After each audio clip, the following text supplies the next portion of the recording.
Hello, welcome to my first video vlog. Sa videong ito, ipapakita ko po sa inyo kung ano po yung inaalagaan ko ng mga isda. So, sana subaybayan nyo yung mga video natin mga ka-fish keepers para naman updated po kayo sa mga bagong upload natin. At sa mga tips na rin isi-share ko sa inyo. Actually, bago pa lang po ako sa pag-fish keeping, isi-share ko po sa inyo yung bawat karanasan ko. So, ito po ipapakita ko yung mga isda na inaalagaan ko.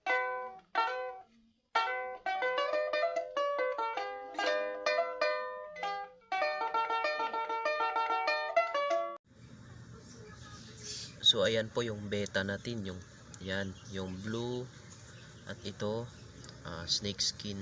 Nagiging kulay blue po yan.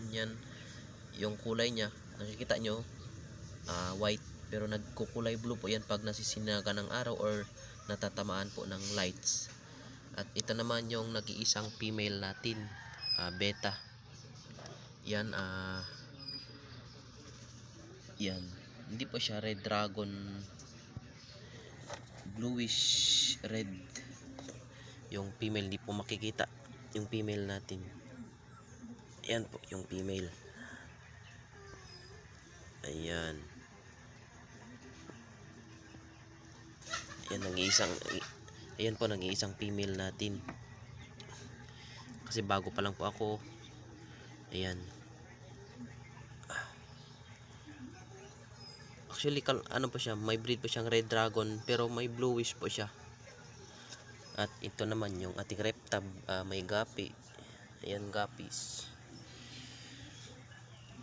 Pinaghalo ko po yung tuxedo koi with redhead at saka yung mga Santa mascot. Ayan po, dambuir po yan lahat. At dito naman po, ayan po yung ating mga molly. Ayan, sa mga mahilig po ng molly. Ayan po, molly.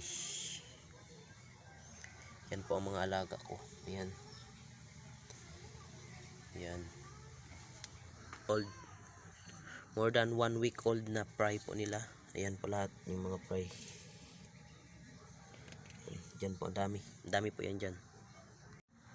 At dito naman po sa ating rep at chiller na to. Ayan po. Hindi po yan glass. Rep. Chiller po yan. Ay balloon molly. Ayan po ang lalaki po ng mga tiyan. Nagtatago po yung iba yan. Diyan po yung mga balloon molly natin at saka yung fry nila, kasi hindi po sila fry eater. So ayun po mga ka-fish keepers, sana po masubaybayan nyo bawat upload nating videos at huwag kalimutang mag-like. And paki-comment na rin kung taga saan ka para malaman ko naman kung hanggang saan umabot ang video ito. Maraming salamat po.